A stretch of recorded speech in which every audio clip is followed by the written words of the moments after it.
Good afternoon, everyone. I'm going to say afternoon because it's afternoon for most people in the U.S. who might be participating in this. And I'm going to just get a few more seconds here and we'll get started. I see a lot of people in the waiting room, so I want to just give them a little extra time there to come on in.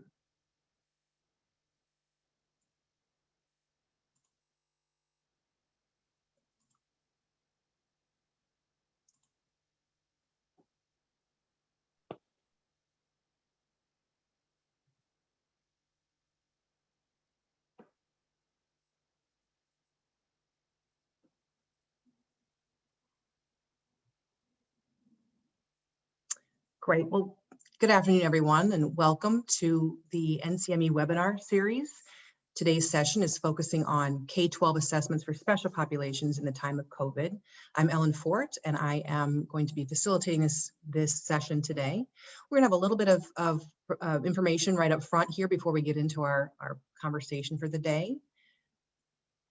You'll note that everyone is muted at this time and that you are welcome to share. We're going to ask you to do that through the chat function.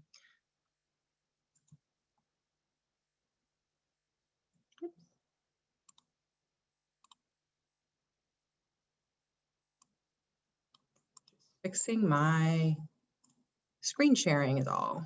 Excuse me.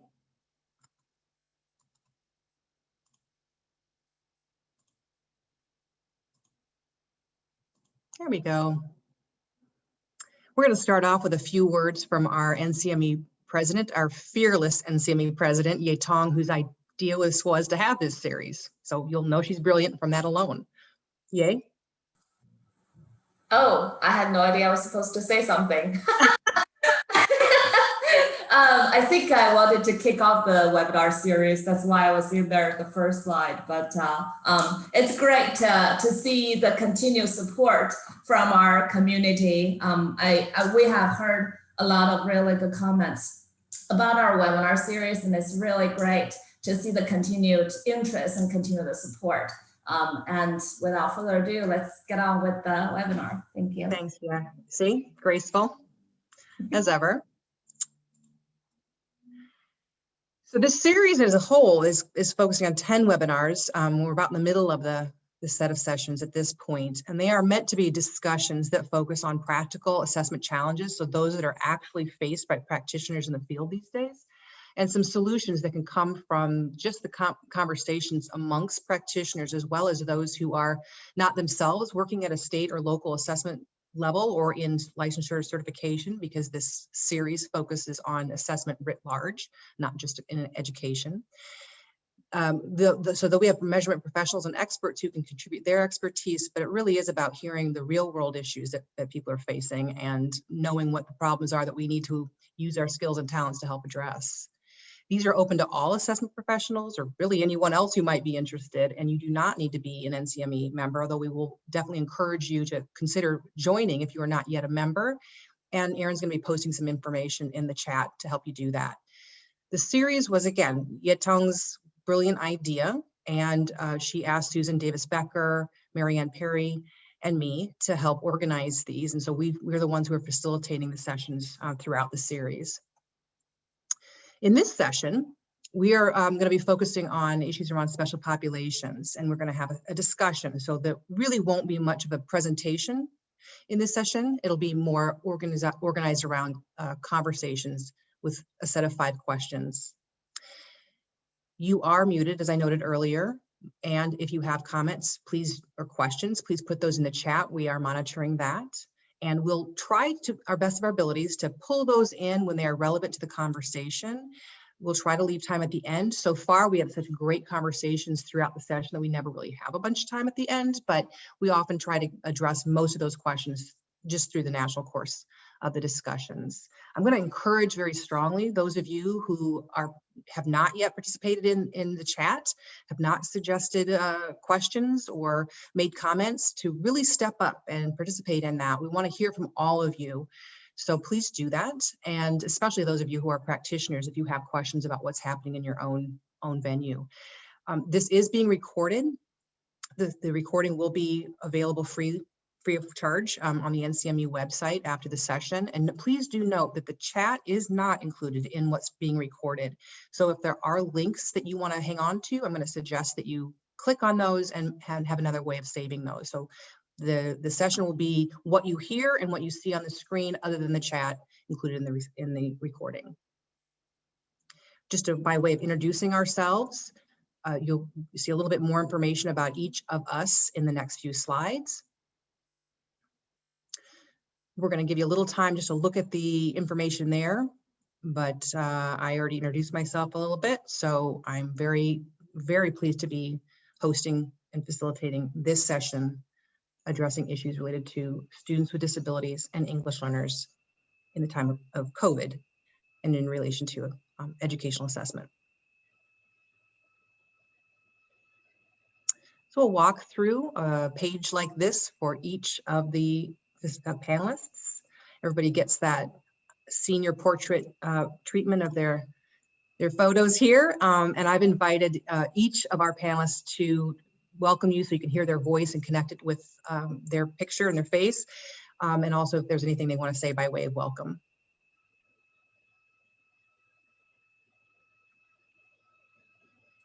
Good afternoon. My name is Audra Amata, and I'm very happy to be here and looking forward to the conversation that we'll have today. Thank you.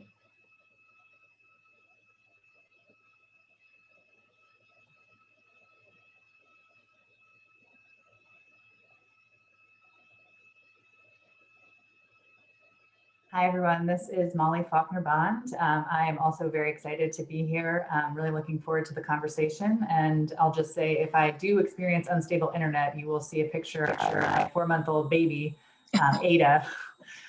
So if you lose visual on me, just look for the baby.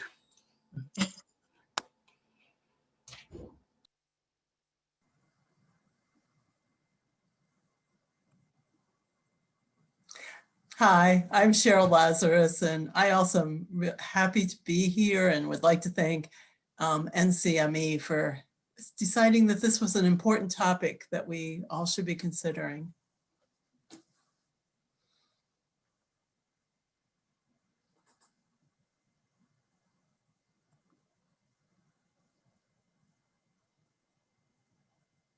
Hi, I'm Tony Wheeler, and I also am thrilled to be here with you all and engage in this important conversation with my esteemed colleagues.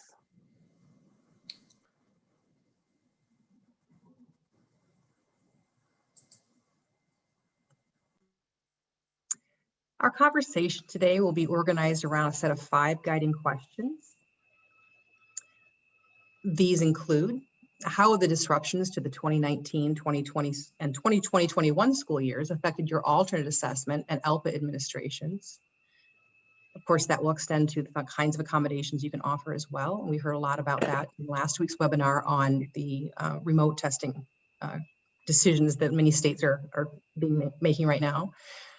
How are you and your stakeholders addressing the challenges that have emerged during this time? Do you anticipate any of these shifts or modifications becoming permanent? Have these challenges highlighted existing issues and allowed for changes that will be better for students in the long run? And what should we in the field of educational measurement be doing now to support necessary changes in assessing students with disabilities and English learners?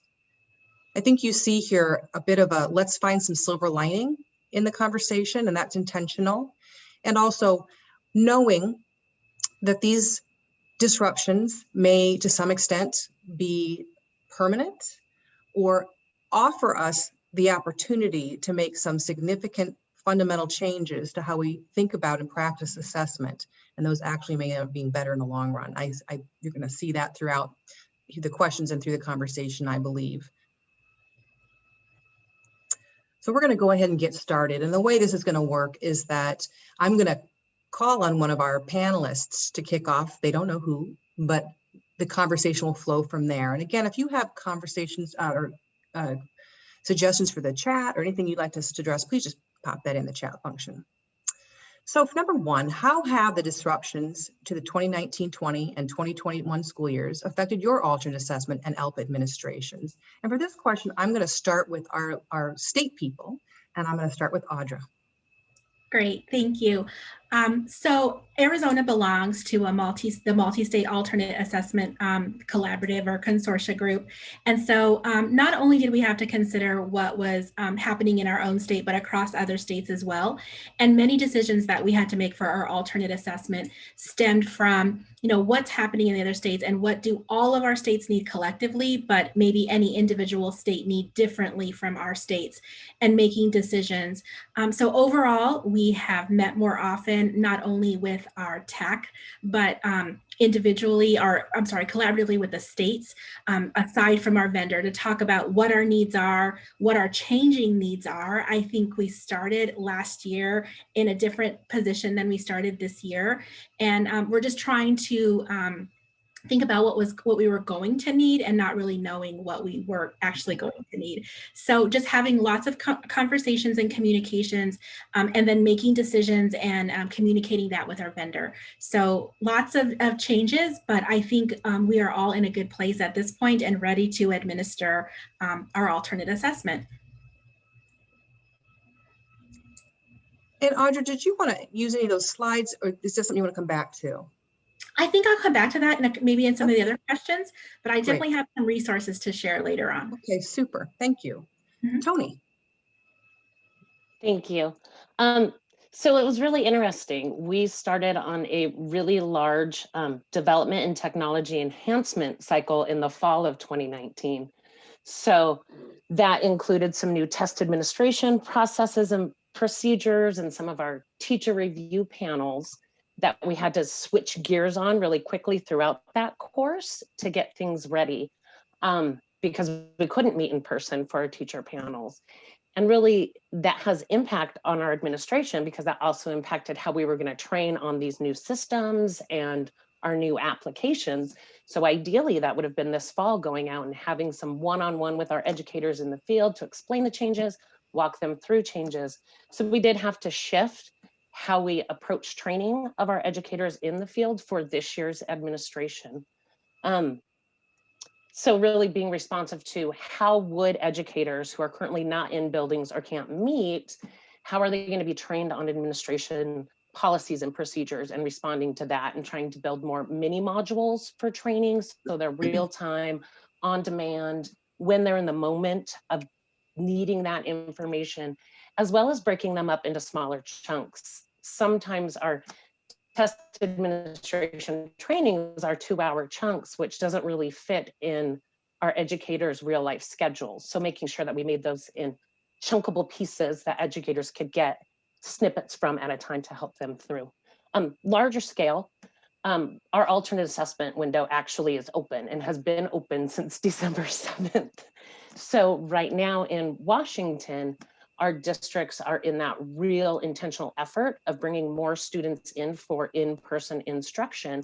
So we've done some movement of some of our windows. So my window was originally scheduled to close April 2nd. We bumped that out to April 30th to allow more students to come back in for instruction before being hit with the assessment. And the same thing with our ELP assessment, changing that window to more match and support our local districts' efforts in getting more kids into school for in-person instruction. Thanks, Tony. That was, I think, an important point to make there about linking that to what's happening with these students who are taking an alternate assessment in terms of instruction as well. And so I'm going to turn to our other two panelists here who have much more of a national perspective on what's happening. And Cheryl, I'm going to start with you with in your position as director of two big centers. What are you seeing? We're seeing states really thinking thoughtfully about how figure out how to administer assessments, including alternate assessments during these really challenging times. And as I listened to Tony and Audra, you've heard a little bit about two states. NCO also has a community of practice where state staff who are focused on the 1%, on the alternate assessment, regularly get together and kind of talk through many of these issues and things that need to be considered. Often they are rapidly changing from week to week, and month to month, depending on where things are with COVID, whether or not schools will be reopening and when in different states, discussions about can alternate assessments be administered remotely? Probably in many cases not, but what would be required if they be administered remotely, bringing students back into school for the assessment if they're being instructed remotely. Some students with significant cognitive disabilities who participate in the alternate have multiple, have very fragile health, and in trying to think through, specific issues related to the safety of those students, as well as the safety of the educators that might be administering an assessment. So lots of just issues swirling around, and issues related to accommodations, even things just as minor as like manipulatives, what sort of sanitation's needed.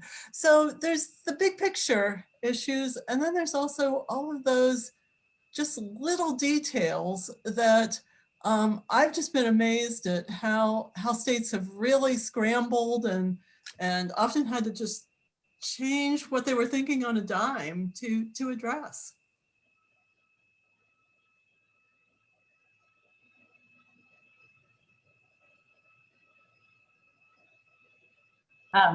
Maybe I'll follow that. I think I just want to echo something I'm hearing Cheryl say, that just a lot of kind of nimbleness and flexibility around English language proficiency assessment as well. I think so for English language proficiency assessments, there's sort of an additional, the stakes are very high because the scores from those assessments drive reclassification decisions, which are made on an individual student basis and have major repercussions for students' learning opportunities and their sort of assignments for courses and just their ability to access the core curriculum, which shouldn't necessarily be the case, but research clearly shows that it is the case. And so whereas inability to participate in a large-scale assessment on content certainly has repercussions for the system and for educators and districts and leaders, inability to participate in an English language proficiency assessment has repercussions for individual students. And so I think a lot of what I've seen, and the state I work with most closely is California, which has more than a quarter of all the English learners in the country, but it's just recognizing that if these kids don't get a chance to test on the ELP assessment, they may miss out on the opportunity to reclassify, which affects their entire next year of learning. And so the drive to figure out a way to make sure that kids had an opportunity to participate was really clear, and I think led the state to think about some things that they probably wouldn't have necessarily done at all or as quickly, but they recognized there was a need. And so I know in California's case, they've actually been very supportive of trying to give districts and students every option that they can to participate, be it remote, be it in person, just to try to make sure that kids have that opportunity. They also, with permission from the US Department of Ed, offered an additional testing window in the fall for students who appeared to be on the verge of reclassification so that they could have an opportunity to take the ELP assessment if they hadn't already, so that they had an opportunity to qualify for reclassification. So I think, again, just trying to identify, what the state can do and how they can help students make sure they get that testing opportunity.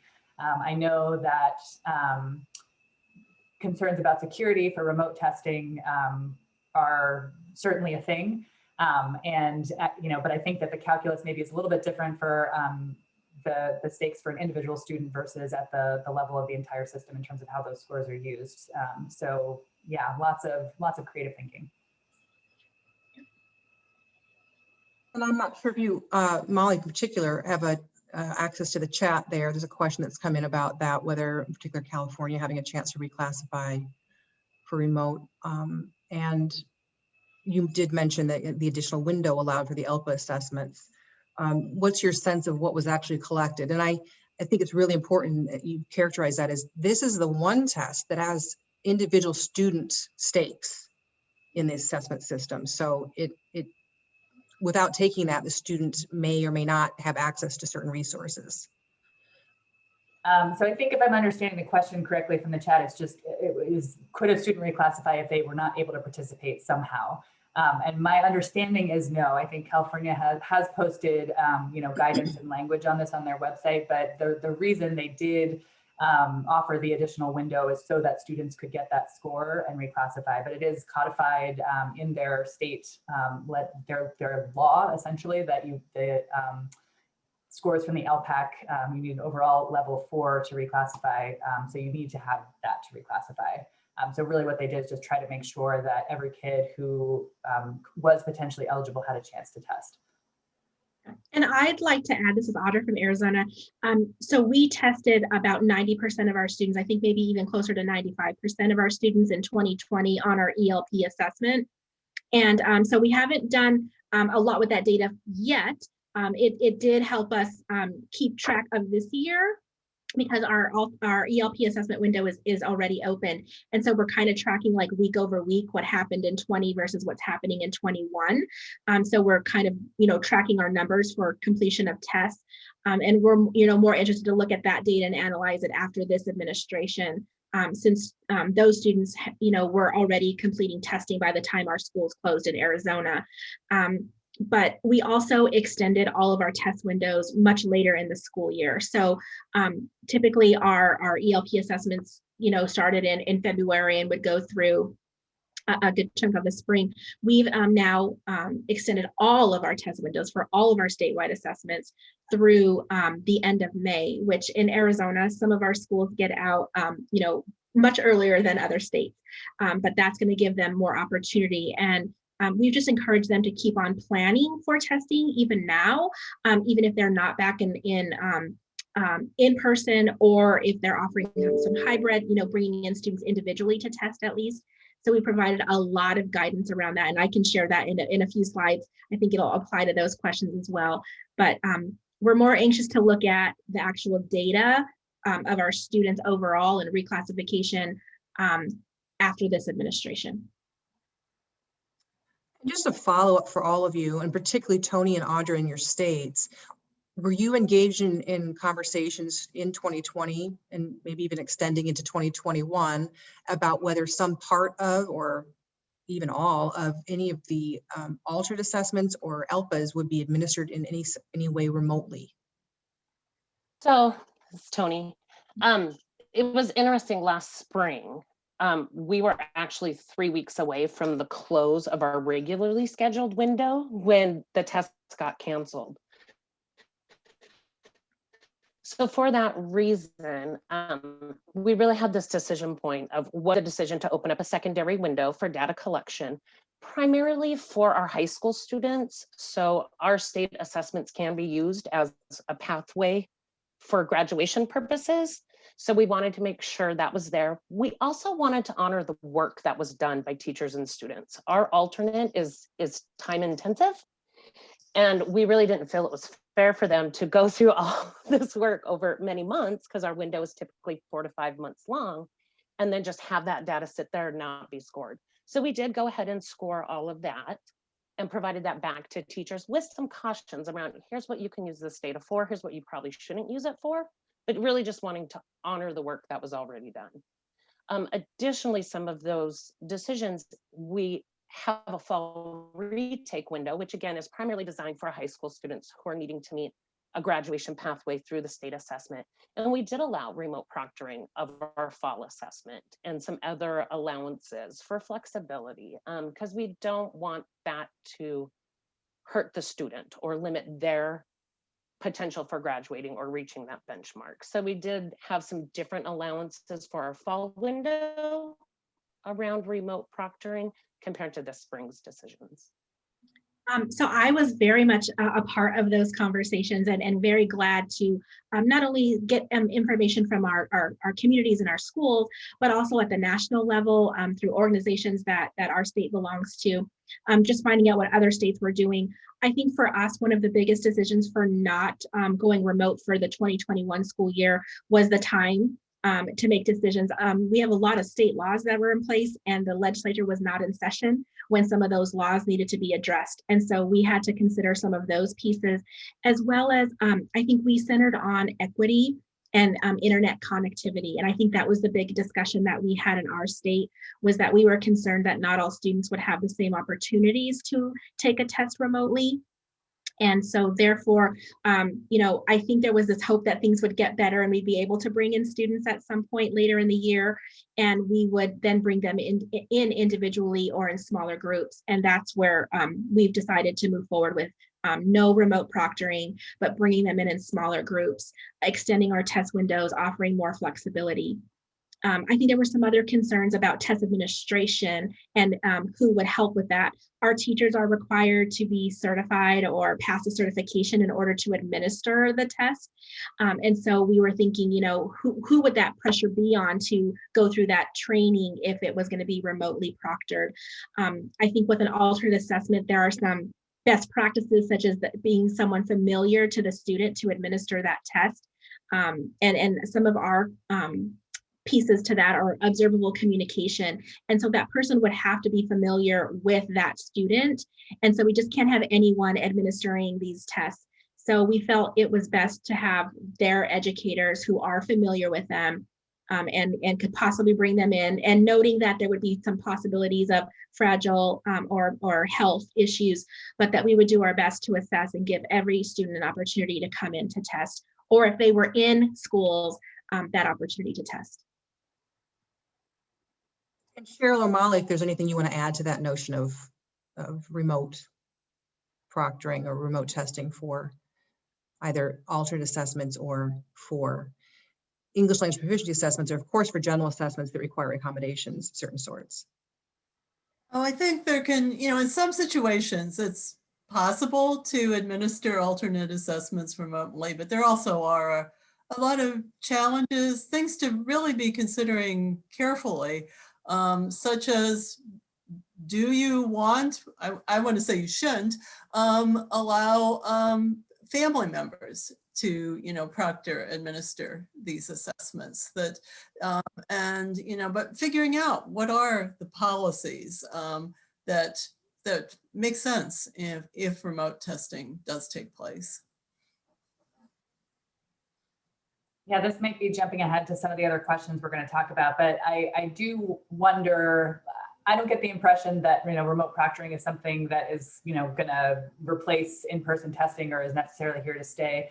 I do hope, and this is just me speaking personally, I think that having figured out that it's possible, it seems like a useful thing to have in our back pockets should other events arise that make it difficult for students to come in and test in person. When I was a program officer at IES, I monitored grants that in North Carolina, and every year that I was there, there was a hurricane that shut school down for weeks and delayed people's ability to, get into school and administer interventions. And, obviously when there are, weather events, our first concern is making sure that families are safe and sheltered. But if there are ongoing disruptions, then I think knowing that we can administer assessments remotely if we have to seems useful, even if it's not the plan for that to be the new norm. And I think, I'll get into this later, but I think also in terms of reclassification, this event, I think, gave us the opportunity to think about, what should we really look at to decide if a student needs to be reclassified, what kind of information is relevant or not, and if we're concerned about the validity of the central score, what else should we look at, or how else can we think about that? I think that is something that we can, take from this, even if we don't continue to do remote proctoring. Yeah. And I could kind of go to the chat. There was a question about, how have we handled? So that's one of my slides that we've created some resources about how to administer safely during COVID. So each of our testing programs have developed additional test administration guidance that says, about social distancing and sanitation. In addition to that, we've just asked that our schools document that when a parent has a concern about bringing their child in, that they have documentation. We have some communities in our state that have a stay-at-home order, so nobody's able to come to the school. And so we have just said, please document your outreach to communities and parents. Please outreach what you anticipate doing to support a safe testing administration in person. And then we've also collected best practices and what our schools are already doing. We administered tests this fall, and so we collected from those schools that administered some creative ideas, such as bringing students who are only distance learning to different parts of the building on different days, having them sign up with a sign-up genius so you knew who was coming in that day, and what other precautions may need to be in place. And then we've shared that just with all of our DTCs posted on our website. And I have slides that share that as well.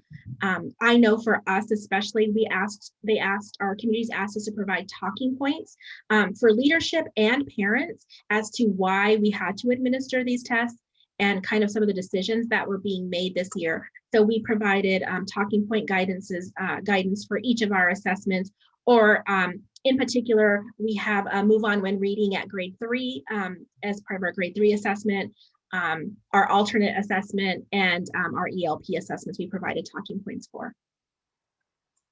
Thanks, everyone. I do see some comments in the chat. I think they're going to work in well with some of the subsequent questions. And so we're going to move on. And I apologize. I've got some slides I'm going to go real fast over, and we may come back to, but to get to the second question. All right. So our second question for our conversation today, some of which we've covered, but I think there may be some new ideas here. How are you and your stakeholders addressing the challenges that have emerged during this time? I'm going to go ahead and start with Cheryl this time. That there definitely are so many challenges, and communication is just so key. Helping families, communities understand why there is testing this year, why it's important to know how students with disabilities, English learners, how they're doing. That said, I also want to just step back and say, in a lot of ways, there's other ways to collect data, and these tests aren't the be all end all. And I want to say some states are probably overemphasizing tests, and that there's lots of other ways to collect really good data, observational, looking at students' assignments, getting a grasp of their social, emotional well-being, and putting all of these pieces together really tell much more of a story than what we're ever going to get from these large-scale assessments. Tony, do you have anything you want to add there? I think the main thing is really this idea of collaboration. And in this time, being able to collaborate not just within your unit or your division, but being forced, which is a good thing, to collaborate beyond just your immediate vicinity, right? So within the agency, outside the agency, just because of kind of what Cheryl mentioned, just the communication aspect, so much is flying at our districts and our people right now, that being able to control that in a collaborative way. Oh, I was on mute. I apologize. No, just for a brief second. Okay. Audra. Yes. So like I said, we've, I feel like we over communicate right now, which is not a bad thing. I think we were careful in years past about communication and kind of set up very, quarterly kind of communications. And now we're communicating almost on a weekly basis with new updates, with new guidance, with new supports. Every time I turn around, I feel like I'm reviewing a document to go out to, all of our district test coordinators. That's who we communicate with primarily. But I think during those times, we've also really wanted to acknowledge the stress and the strain on our school systems that this has placed. And so I think we've been really careful to balance communicating the need to administer these assessments in our state. There was a lot of communication around, we wanted to know how our state was doing. We wanted to know some bigger, broader kinds of questions, which the summative assessments can help us understand. But that we really wanted to encourage them using formative assessments, using their benchmarks as another way to know individually and immediately how their students were doing. But I think over communication is not a bad thing, and in fact very much needed, just so that we were keeping a pulse on and being responsive to the questions and concerns of the field. Thanks. And Molly? Agree. I don't really have much to add. The only thing I'll say is I think the other area where I've seen more communication is also with tax, which I think, in California, we've had some just more conversation, I think, than we like more frequent conversation just to discuss and, share ideas and give feedback. And I would imagine that many other states are probably doing similar things of just kind of checking in on, how should we proceed here? How should we think about this? And I think that has hopefully been helpful and rewarding as well. Ellen, can I ask you to maybe go to my 2 slides and maybe if I could touch on that just a little bit more because they relate to this question more specifically? So my first slide has links to the resources that I mentioned that we created. So it has links to our talking points. It has links to our additional test administration guidance documents. One of our tests we actually pulled out some items and really explicitly for our ELP assessment explained how to do the speaking test, which was quite a challenge when you're supposed to have unmuffled, so not masked communication so that we could record that. And so we put in extra time into our assessment so that the test administrator could start the recording and the student could speak into that and get that captured while removing their mask. So I think that's something that we address specifically. And so that guidance isn't posted on our webpage. It's in a secure portal with our assessment, but the other ones are. And then I mentioned that creative list of how schools are administering assessments. And so I think those have been well received in our state. And we also try to highlight in a newsletter that we have schools that are testing and that they've taken really careful consideration of their families and their students while testing, and they're over communicating, I think, with their families. And so we highlighted that in a newsletter. And then every week that our ELP assessment has been open, we've been giving some kind of, there are 7,000 students tested this week. There are now 18,000 students tested this week or tests in progress, just to let them know that, number one, it is happening in our state and schools are finding ways to do it. And number two, that, especially for our ELP assessments, we want to make sure that we understand that this assessment is different and that unlike our general assessments, our alternate, there's not any formative assessments or benchmarks for our ELP students necessarily that could give them instructional guidance of how to support these students' learning. And so the importance of having this test completed and the results back is important. Thanks, Audra. Do you want your second slide or do you want me to go on? You can go on to the next question. Okay, great. And I will do that. I will go on to the next question. Do you anticipate any of these shifts or modifications that you've implemented or considered over the last couple of years becoming permanent? And Molly, I'm going to start with you, just an idea of what you're seeing with the English language proficiency assessment and also with accommodations for English learners on general academic assessments or alternate assessments. Well, so I said before, I don't expect that remote proctoring necessarily is here to stay. What I do hope folks are thinking about is I think that, so we're used to using large-scale summative assessment scores. This is going to echo something that I think Cheryl already said, but we're used to using scores from these large-scale summative assessments to make all kinds of decisions, not just about funding and resources, but about where these kids belong instructionally or what they're capable of. And for English learners, on content assessments, we know on the one hand that the scores for those students are usually less valid than they are for English speakers, and maybe just even if they're valid, not that informative about what the child actually knows, but we kind of use them anyway. And similarly for English language proficiency assessments, we tend to use those scores not just for reclassification decisions, but also for things like instructional placement and instructional planning. So, we want to know, are you a level 3 kid, whatever that means in your state, and that means you get, this course or these assignments. And so something, I think that the disruptions this year have forced, particularly at the level of sort of educators and maybe district level folks, to think, what do we do if we don't have those scores? Because even if there were additional windows where kids could participate in ELP assessment scores, the scores might have been received later than usual, such that they could have been used to plan for the school year. So if we don't know, if we don't have those scores, what should we do instead? And I hope, and I think that, so, the answer I would argue is, formative assessment and, classroom level practice. That, it really kind of shifts over to pedagogy, but how can you design instructional experiences that allow kids to show what they know and then use that information to continue to design instructional experiences. And I hope that shift continues and sticks around, because I think it's a good one. This might be a moment, Ellen, where I could toss up one of the slides that I gave you about sort of the way that we tend to use ELP scores.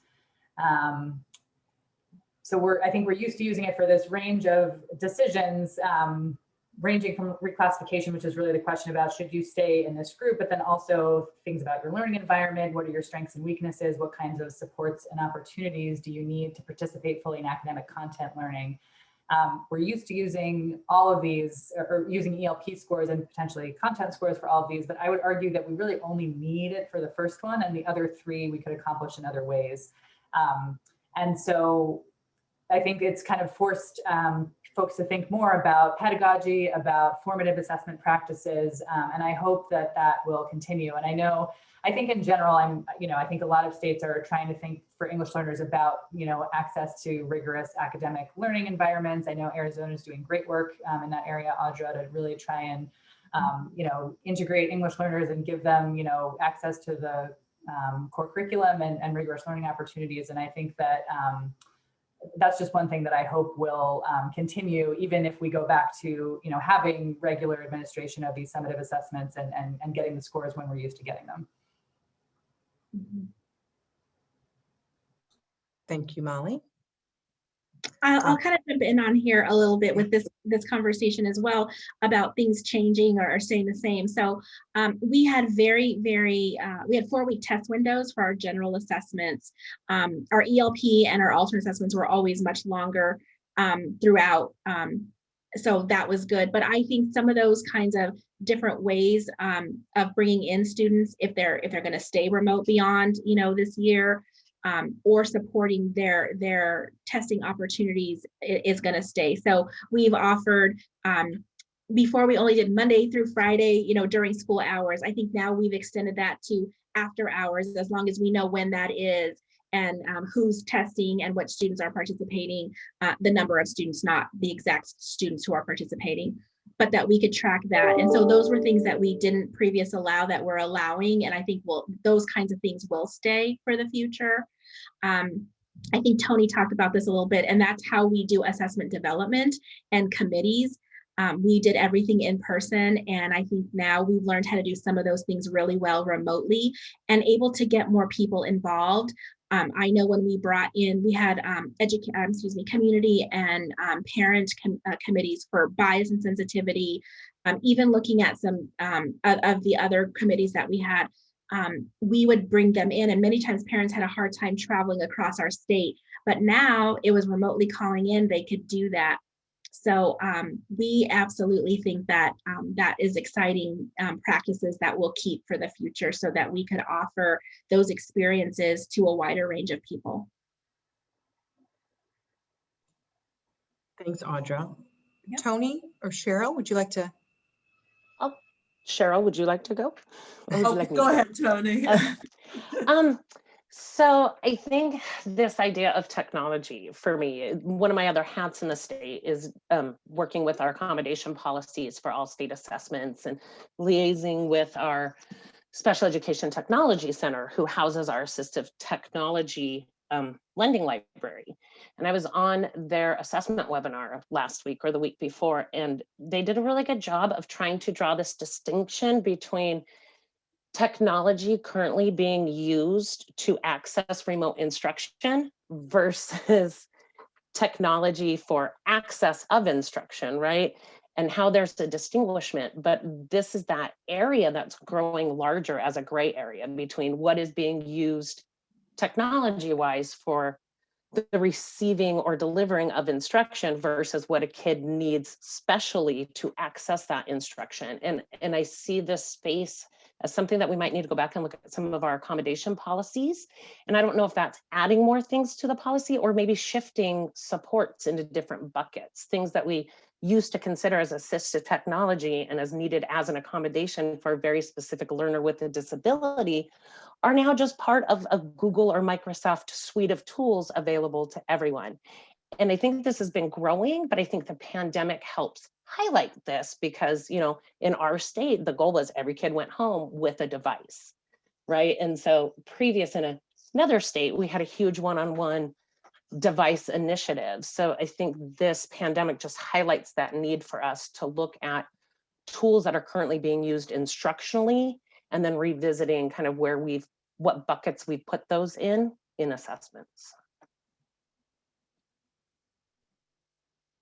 What Tony's discussing, I really agree that it's really moved us forward so much more quickly. And somehow this brings to mind a workshop, a forum that, well, Tony was involved in a few years ago before the National NCSA conference. And that conference, the workshop was on using speech to text. And at that time, it was like a lot of states didn't allow it, but then there was also this discussion how this is just what we all do.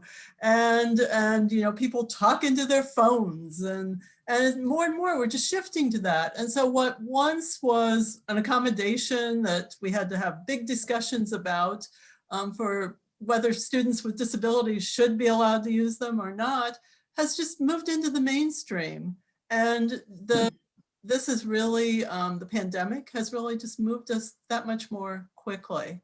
Maybe if we could go to my slides, I'm gonna shift just a bit back to the question about shifts that I think might be permanent. I'm gonna jump over some slides just to give that warning, Okay. to divert your eyes maybe.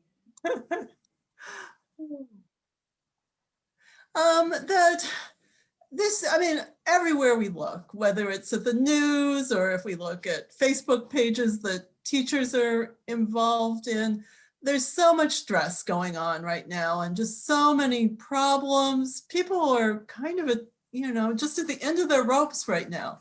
But I think it's also really a time where we somehow need to be kind of just stepping back and thinking about what are just plain good practices.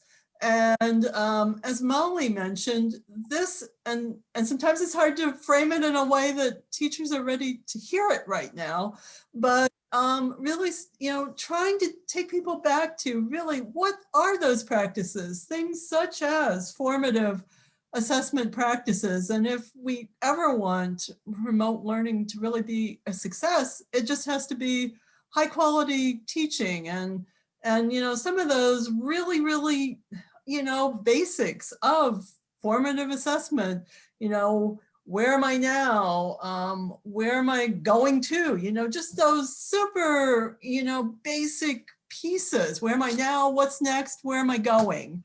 So NCO has a couple briefs that address issues related to formative assessment practices and students with disabilities. One is a brief on 5 formative assessment strategies to improve distance learning outcomes for students with disabilities. And this is just really basic stuff like, establish and communicate clear learning targets, and then establish and communicate clear criteria for success. It's the basics, but sometimes I think it really helps just to remind people of those things. And then we also did a companion brief on pre-assessment to plan instruction for students with disabilities during distance learning, because using some of these formative assessment practices, but really just to use that for instructional decision making is something that teachers can also really use to guide their instruction, and can create better learning environments for all kids, including students with disabilities.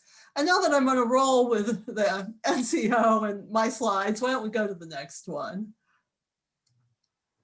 I'm also the director of another center in addition to NCO. The other center I'm director of is TIES Center, which is the National Technical Assistance Center on Inclusive Policies and Practices for Students with Significant Cognitive Disabilities.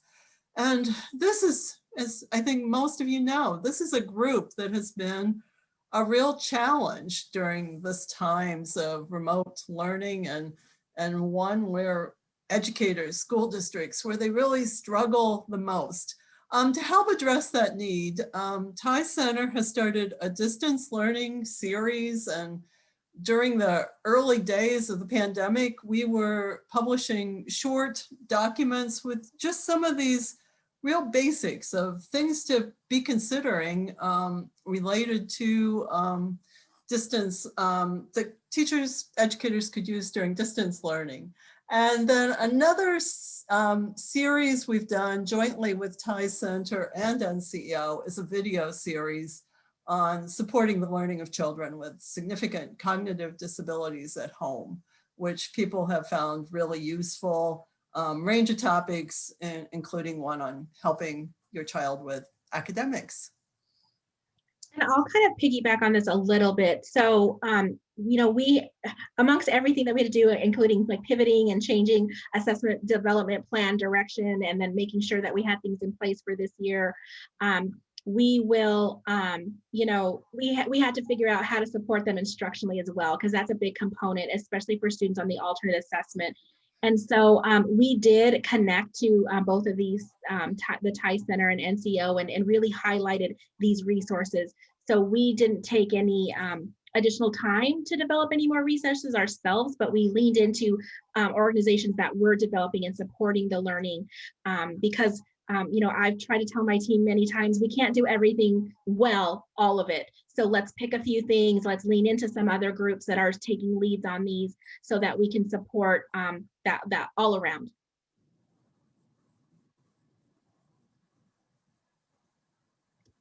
I can maybe jump in. Yeah, I was going to ask if you want to, there's a couple things from the chat, and one has to do with the nature of whether states or you've seen a trend toward any kind of shortening of the alternate assessments or the English language proficiency assessments. And then, so another follow-up there, I think from you, Molly, around your comments around not expecting to see a more permanent remote proctoring solution.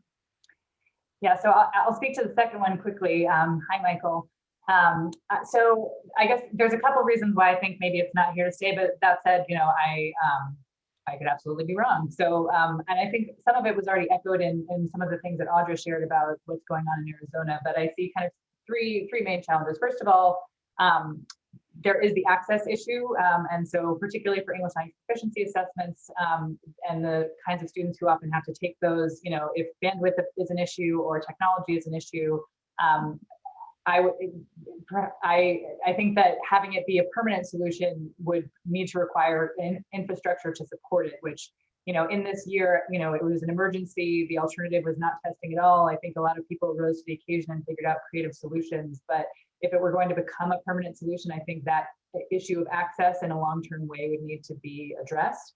There is still a security issue. So again, this year with the alternative of not being able to test at all, I think, it felt more important to make sure that kids have opportunities to test. But in the long run, I guess I would just say we at least need evidence and analysis to show that the remotely proctored assessments are as secure and as valid and comparable to those administered in person.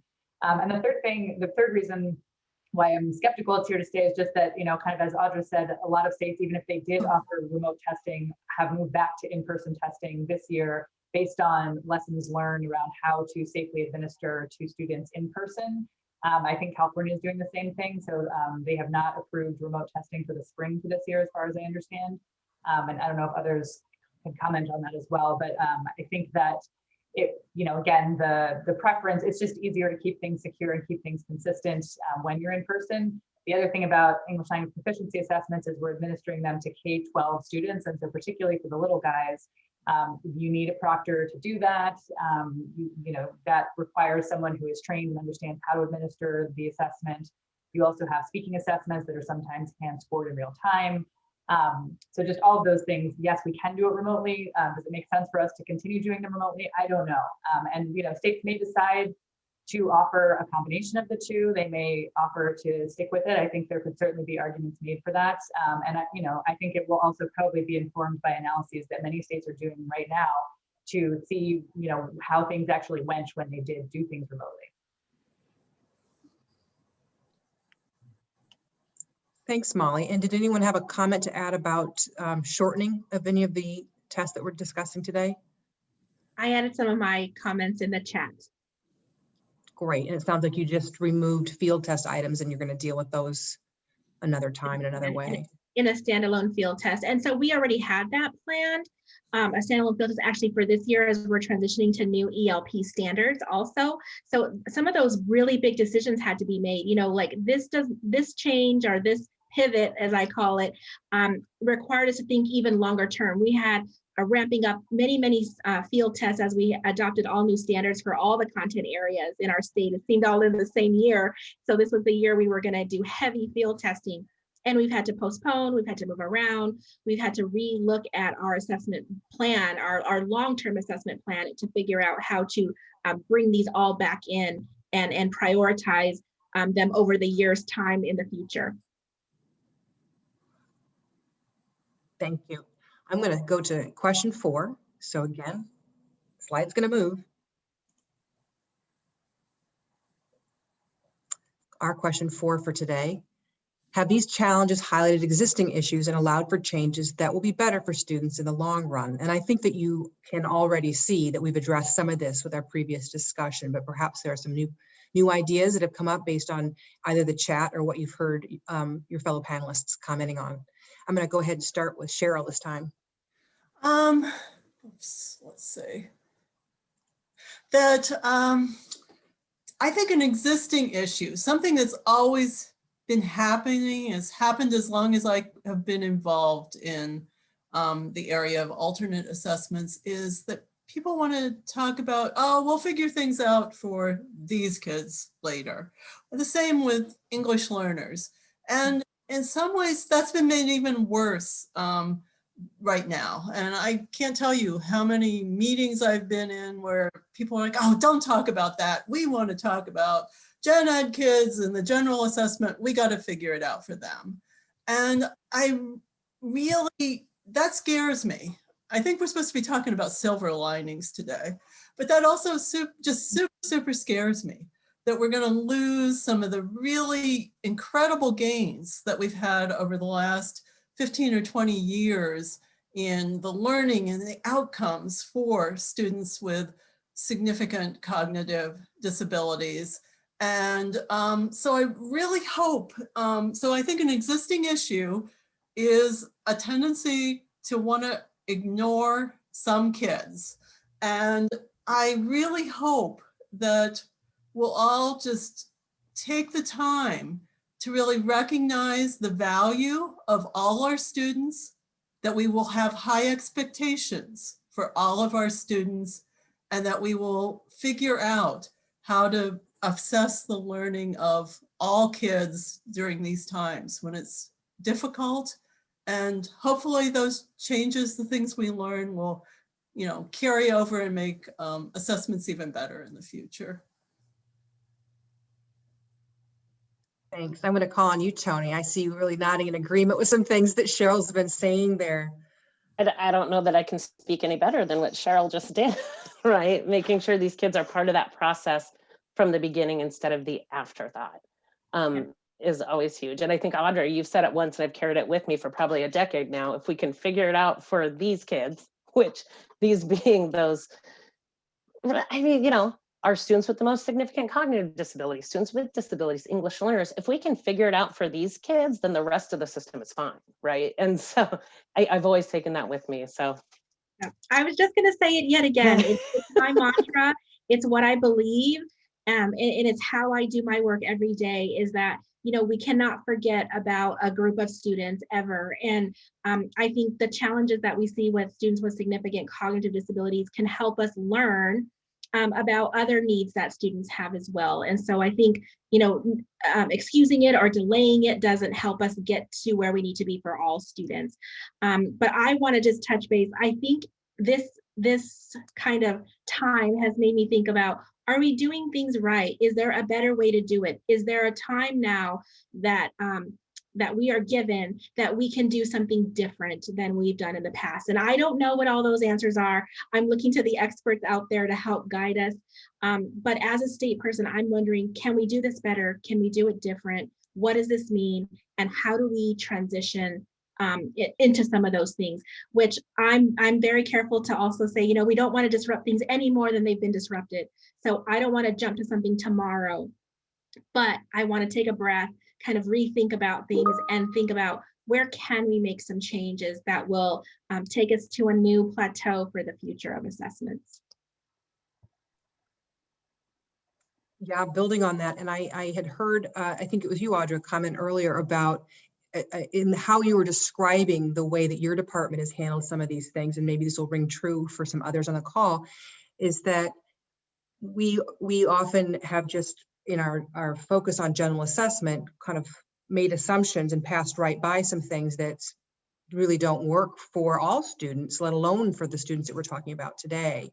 But in fact, that this situation in some cases has actually forced the lowering of the barriers between the various groups within agencies often, or across agencies, if they're talking about state and local level, where you've had to join together to make some decisions that really would serve the best interest of all of the students, and hoping that that would then spark a longer term way of thinking about this that's more coordinated, more coherent, rather than the afterthought, which is where a lot of these students often live most of their world, that it's not, they are not placed in the first role. And I think of them as the canaries in the mine. If it's not, if it's not working for them, I'm pretty sure it's not really working well for anyone. So I was interested to hear that comment, and perhaps other folks in states or local agencies are finding that actually they're now talking to others who might be in the general assessment group or working with English learners or whatever silos we have set up, that's actually been enhanced by this. Are you hearing any of that, say, in your department, or maybe you don't want to speak to your department, but Cheryl or Molly, are you seeing any of that with some of the states or local practitioners you work with?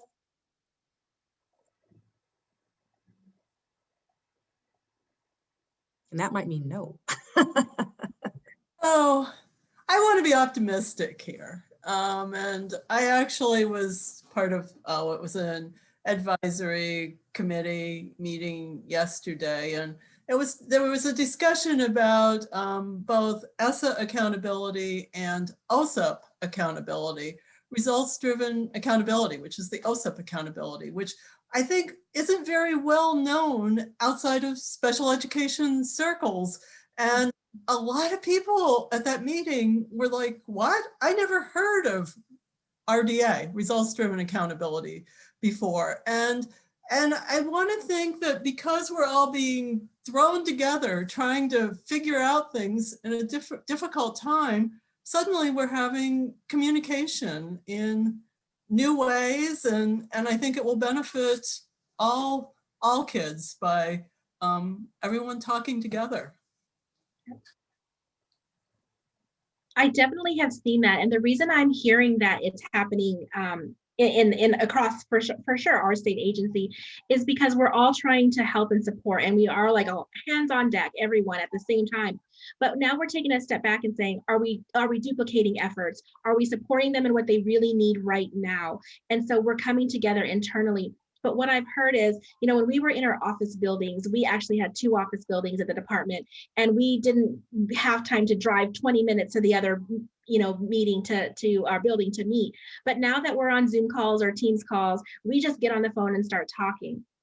And so we have much more time to meet with other people outside. And I know I'm doing a lot of collaboration with our standards group to think about, now what do we do now that we've had to adjust our assessment, the assessment plan? How do we loop in? And what trainings do we need out there that support both instruction and assessment during these times? So I've seen a lot more collaboration. My phone is, I think I'm on a Zoom call like most of the day, every day, but I think it's helping us understand and talk with one another. So it's a good thing.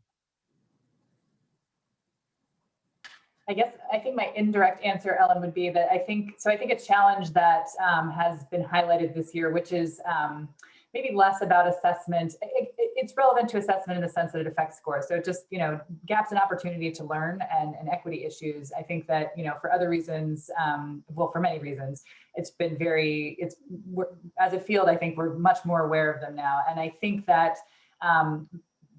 recognizing that has led to some more awareness and collaboration, just because I think it's something that I think folks who advocate for English learners and students with disabilities kind of often have at top of mind, but it wasn't necessarily as present for folks who weren't invested in these populations in the same way before. But now I think that the door is open to have those conversations, and that's something that I'm really hopeful about. I think in the assessment realm specifically, it's tough to know. I think we can ask questions about how are our tests, are they equitably designed? Are they equitably administered? Are they, interpreted and used in equitable ways? But really to fix there's things we can do in this field to address those issues. And I think, making assessments more inclusive for English learners and students with disabilities is a big way of doing that. We also need to address, opportunity to learn in the classroom and pedagogy and all that. So I think it also extends beyond our field, but I do hope that, our field continues to think about these things moving forward, because we do, these tests have a lot of power. And so if we are perpetuating inequities, then we are part of the problem. So hopefully we will reflect on ourselves and carry that forward to make things better for these kids in the long run.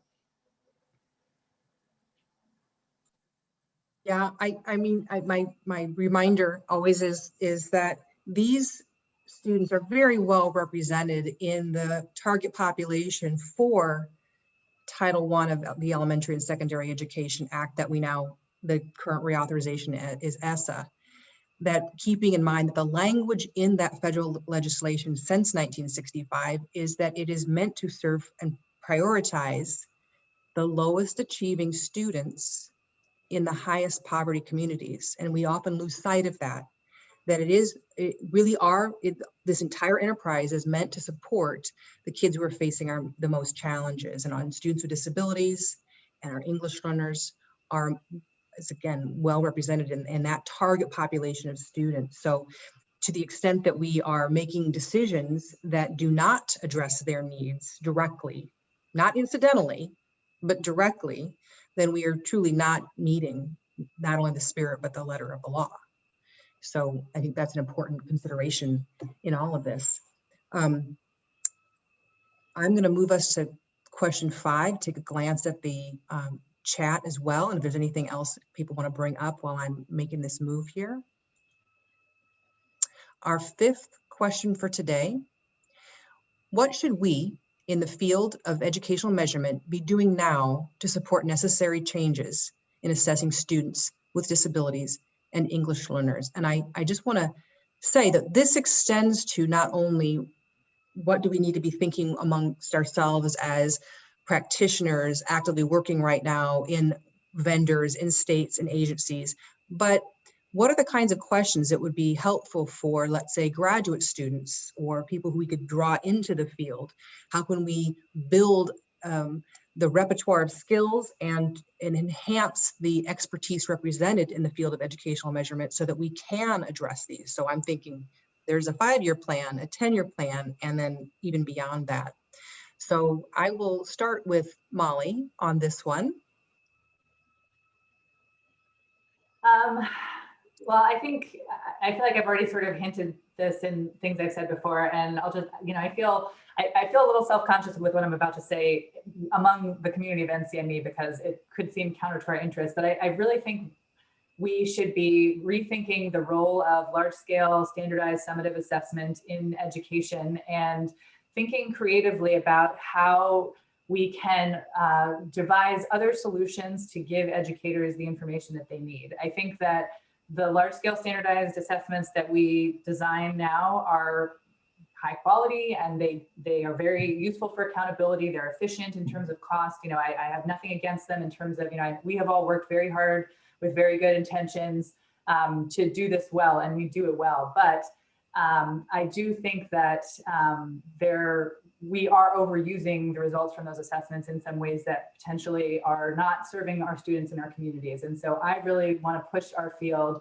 to think about what else we can offer students and communities and families that gives them the education or the information that they need, but in ways that are more equitable and more inclusive. So I would love to see, you know, all of us here, but and also, you know, graduate students who are trying to, you know, figure out a dissertation or anything else, you know, how else could we collect this information and ensure that it is valid and reliable and used well. And, you know, as I said before, I do think that goes beyond assessment. It also touches on pedagogy. And so, you know, we can also, another thing we can do as a field is connect with people who are more focused on and who are experts in teaching and learning and not, you know, there are many people in this room right now who have that expertise, but I think that, you know, giving more voice to that perspective is helpful. I do think that we have a role to play and we have a lot we can do. And, you know, part of it might be figuring out, you know, how can we design a test where English learners can communicate in multiple languages to share their content knowledge, and we can score that and have it be valid and reliable, and maybe they speak and write and both, and, you know, how do we figure that out? And, you know, let's try and figure that out. Let's learn or figure out how we can collect information throughout the year to come up with a holistic score at the end that is both valid for, you know, accountability purposes, but also useful for instruction along the way. I think, you know, there's so much potential, and I think the worst thing we could do is work hard to get things back to the way they were before the pandemic. And so I just hope that we can rise to the occasion and really be creative. I think you've made some brilliant points there, Molly, and I see that you've got some people who are applauding your sentiments there in the chat. That I'm very much in that camp, that I'd like to see things really be rethought, that we focus so much on the nature of large-scale standardized assessment that's got a long tradition and history and may have a different future. And I would hope that it would have a different future and a different level of priority in the assessment systems that states and districts are implementing, in part because we have focused so much on the nature of what we know about testing in these large-scale methods, and sometimes given short shrift to what we're actually measuring or what's most important about how to get at that information for individual students. We've said things like, if you want to measure change, don't change the measure. I don't think that makes any sense to us anymore. I think we're smarter than that now, that we can have very unstandardized measurement if we are actually prioritizing comparability of what we're measuring. And then very different approaches may be absolutely necessary for different students or different points in time, different contexts. So it's a whole new world that I would like to promote that. So I appreciate having my partner in crime, Molly, on the same page with that. Cheryl, there's some comments here. You can just tell I'm ready to jump in. Yeah. That I agree that it's important to really be thinking about other ways beyond the large-scale assessments. However, I think there's also some cautions that currently many of the interim assessments aren't very inclusive. Many of the technical issues that need to be considered related to the provision of accommodations haven't been done.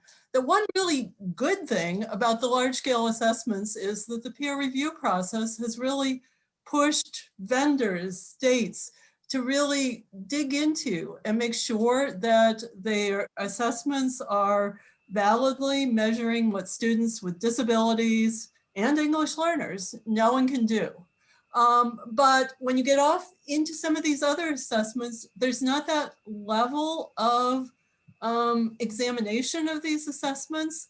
I'm often scared when I hear how many students with disabilities are excluded from some assessments. And I think a real opportunity for the students that are looking for research topics, areas to really dive into, is to really do some measurement research, really dig into how to make assessments other than the large scale assessments really accessible to students with disabilities and enable those assessments to be used to validly measure what those kids know and can do.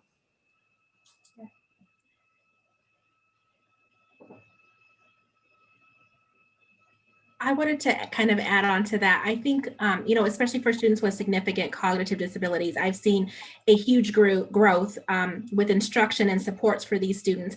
And one thing I want to, you know, look into in the future, and I think we started with peer review, is those post-school outcomes for these students, and how we connected that to that summative assessment and how they were doing. And in looking at our data, I think that it was interesting to take a look at that perspective, but I also wonder, you know, how much is it other contexts that provides those outcomes for students? Is it not, it's not just the instructional learning that happens at school, especially for that group of students. But I think, you know, kind of looking at that, what's the end thing that we want, and then backfilling that way, especially for this group of students. I would like, you know, the future kind of research to look at opportunities for these students, and what does it require of these students to know and know well enough to be able to participate in some of those post-school opportunities. So I think that would be helpful because it could help guide how we develop assessments in the future. I just want to say a few words to follow up on what Audra just said, that I don't think very few of the assessments other than the large-scale assessments have alternate assessments. And yet it's a requirement of IDEA that all statewide and district assessments, that all kids participate in for those assessments, and that if there be an alternate assessment for district-wide assessments. That's often been ignored in the past. And if we're going to be thinking about something other than the state test, we need to really be figuring out alternate assessments for the interims, for the others.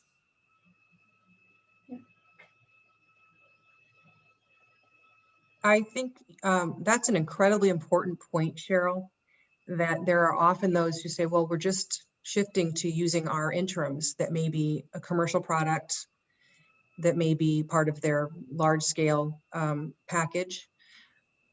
And just as you said, those in most cases do not have forms or formats that allow all students to engage in them. And it's a failure to provide an opportunity to perform, which goes along with the failure to provide an opportunity to learn in many cases as a separate issue. But that's been a topic. I was going to note earlier that on a lot of technical advisory committees, which it's been a boon actually, that these TACs for states are often meeting more frequently, shorter meetings more frequently, and attacking questions as they're coming up rather than waiting for once or twice a year. That's been very helpful. But this has been a specific issue that's come up time and time again, that so you've made the decision or you're leaning toward pushing harder on those interim kinds of resources. Are those appropriate, and do you have options for all students, as you are actually required to do? Yeah. I don't know if you were going to say something, Audra. I don't want to cut you off. No, I was going to say, I think that's something that I've worked really hard for. A lot of my history has been in alternate assessment.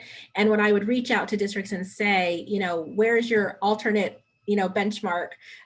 They just didn't have the capacity. And I think, you know, states need to do a better job.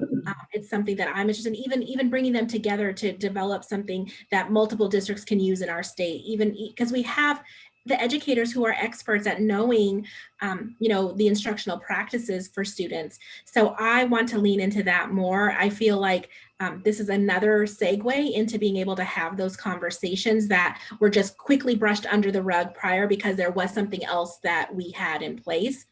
But now we can have some more of those conversations. So I'm looking forward to those. What do we do when we've lost our favorite toy to play with and it's a large scale assessment toy? We've got actually very good options that might be given more room to develop and grow now. So there are a couple things in the comments that in the chat that I wanted to make sure that we addressed. And there's, I think, a thread through there that has to do with something that you raised, Molly, that is about more instructionally grounded assessments. I think that Lori's comment there about what you had said. And I want to tie that back to some of those earlier comments from Kara, that is some of the research showing that this is maybe showing some differences in the gaps between groups in their performance on assessments, that some students may actually perform better in remote situations. They may actually learn better when they are not in some of the classroom situations. So making broad statements about all students, we've got the students right here that don't conform to many of those broad statements. Tony, have you seen this kind of thing in your state or in your experience where you might say the remote options for some or all of instruction as well as potentially for assessment might actually be a benefit for students? I have heard some of that.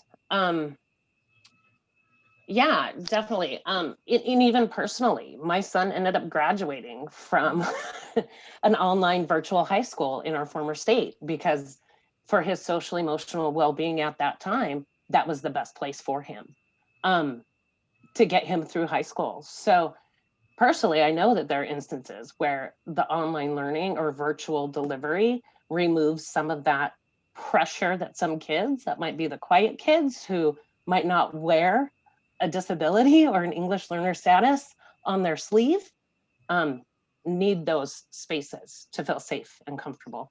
But I've definitely heard that around our special education population too, right? Some more one-on-one, being able to be more honed in with the teacher and the student, some more family engagement behind that draws the family into some of that instructional experience, which might have been removed before. So yeah, assuming that everybody learns best in person is a false assumption, and just being willing to accept that some kids need different, and some kids might need the hybrid, right? Some kids might need in person for some things, but do better in asynchronous or virtual other places. I think it allows us to have conversations that it's not one size fits all. I personally have that experience as well. I have a son who thought he wanted to do virtual learning. When we did it, he did not like it. He needs more supports. He has an IEP. And so he felt more comfortable with those supports that were offered in an in-school setting. And so luckily our state provided in-person services for students with disabilities, and he's been able to go in person this whole time, which was been a huge benefit for him.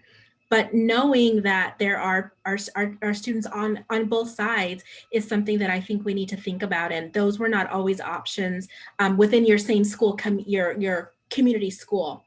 You had to go to a different kind of school, a different option. But I think schools are learning better how to do that. And I think we just need to make sure that we're considering all students.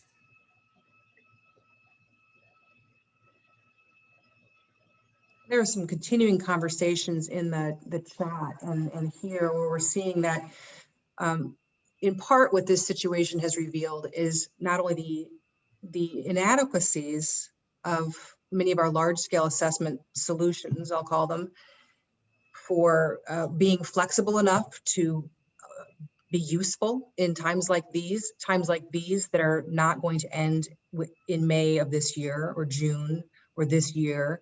I think we all understand that we're going to be seeing significant disruptions probably for many years to come. And maybe that's just part of the landscape that we work with now. And so the nature of what's in our assessment repertoire, I think was what I'm hearing, needs to be examined. So we've had this test for this and these tests for these things. We know that if a test is meant to yield information and it's the scores or other information that the test elicits is meant to be interpreted in a way and used for certain things, that we know that we need to have that understanding before we design the test. You can't just use the one test for every old thing. What would you like to see? This is your little wish list time in terms of next steps. What is not in your repertoire, your backpack right now that you can pull out that's been brought into sharp focus for you during this time? Who should I put on the spot first? I'm going to start with Audra. I would definitely say I would like to see more emphasis on those formative assessments, not only from my state perspective and my role, but just understanding what they can be used for and the difference. So really, I want to say overall, a balanced assessment system so that not one assessment design or option is used more than others. I think for too long, we've seen the summative assessment just get everything piled onto it. Teacher evaluation, if schools do well, they get extra money. Teachers get extra money for, doing well, their students doing well. I think that was not a good idea to use the summative assessments in that way, but use each of these for the way that they should be intended to be used. I'd like to see more support for, like I said, the formative assessments, the interim benchmarks, because we do know a lot about summative assessments and how to develop them and make them available for all students. And bringing that down, but making sure though that they are protected so that we're not just using them for everything. I think that's what I would like to see, just a more balanced assessment system across states and in schools. Oh, I'd like to see really, and just following on to what Audra said, really that, looking across that comprehensive assessment system, but really just considering all the different sources of data that can be used to get information about students, and then helping teachers improve their assessment literacy so they can use all this broad range of data to make good instructional decisions about kids. So that's really important. And maybe just stepping back a bit from all of that is it's so important to think about the purpose. What does someone want to know, and what is the purpose of the assessment, and then making sure that whatever assessment is being used is appropriate for that purpose.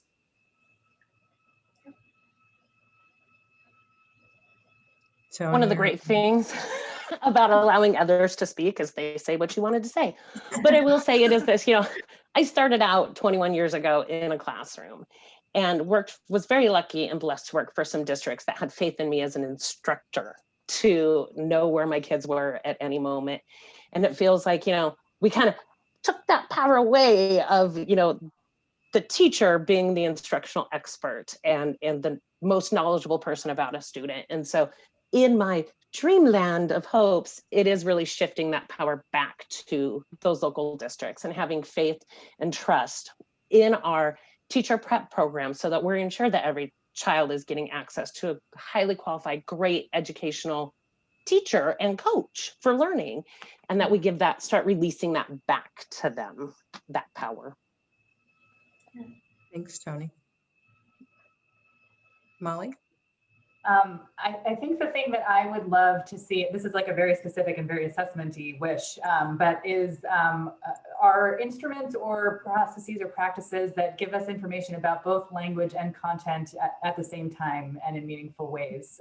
And whether those are summative or benchmark or formative practices, I really think that increasingly in my work, I find myself coming to talk about English learners and people want to talk about language, and I end up talking about disciplinary learning and content learning, because I think, that's really what we want for English learners. And yes, language is part of that, but what we should be talking about is, how are they doing in science and what does their math instruction look like? And I think that assessments that give us information in content areas that about both the students' content knowledge and their language use. We want educators, I think, to be teaching both of those things. And so to the extent that we can assess both of those things well, would allow us to both reduce testing time and improve the utility of scores. And I know, again, that's not easy. So if there are any graduate students out there, please let me know when you're done with your dissertation where you figure out how to do that. Thank you. And I think it's safe to say that we're hoping for some changes, definitely to the assessment systems as they now exist or have maybe existed the last time in the 2018-2019 school year. There's a different sense of prioritization. I anticipate perhaps more openness to matrix kinds of approaches. And I would love to see personally more performance-based and richer kinds of things that, boy, we kind of did that a long time ago, but maybe it's time to bring some of that back and fit it within some of the requirements that were forced upon us. I want to thank everyone here who's participated as a panelist. I've learned a lot from you. You're wonderful colleagues, and I value your expertise in many ways. I want to thank everyone who's participated as audience members and through the chat. And I'm going to put up this, oops, there we go. That's for next week. This series is continuing, so we've got a very exciting session planned for next week on remote administration and proctoring in credentialing examinations. So last week we talked about K-12, the arena there, and next week is about that same issue in credentialing. So if you're able to join us live, great. And Erin has put in the chat, if you want to find that on YouTube, the YouTube channel where the recording for all the sessions will live. And if you're not able to join us next week's will be there as well.